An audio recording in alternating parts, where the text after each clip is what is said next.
Herkeste para yok ki. Bak doktora gidemiyoruz, hastaneye gidemiyoruz. Kendimizden kısıyoruz, çocuklarımıza yapıyoruz. Yapmayın böyle lütfen.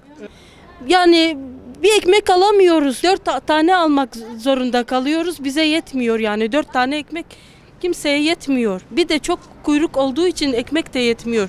Biraz ekmeği fazla getirin. Sayın Valim lütfen ekmeği biraz fazlalaştırın. Yani kuyruk o kadar oluyor ki çocuğumu ihmal ediyorum. Çocuğumu alamıyorum okuldan. Yani ben burada kaldığım zaman çocuğum orada okulda kalıyor. Bu sefer ben alamıyorum yani. Kuyruklar sağlık ocağına kadar gidiyor. Yani birbirimizi eziyoruz. Yani zam da yapmayın yani Allah rızası için. Durumumuz yok. Eşim 5 yıldır işsizdir yani.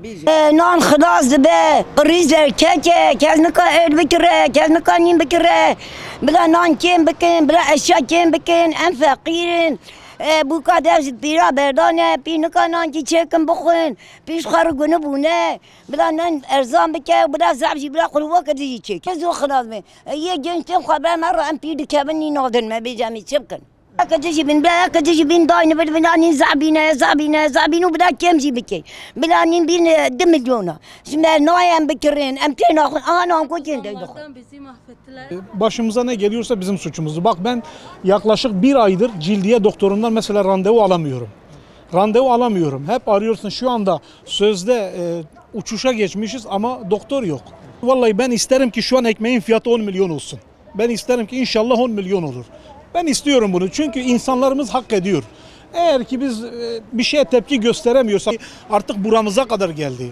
Geçen gün mesela ben gördüm kuyruk ta yukarılara kadar gidiyordu. Eğer başımıza bir şey geliyorsa biz bunu demek ki hak ediyoruz abi ya. Yani bugün aldığın şeyi yarın aynı fiyata alamıyorsun. Ben de kendi evimi geçindiremiyorum. Her gün zam geliyor.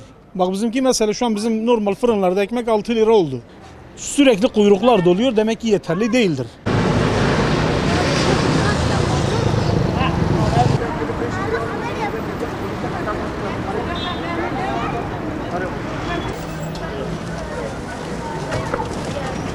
Beş tane alayım.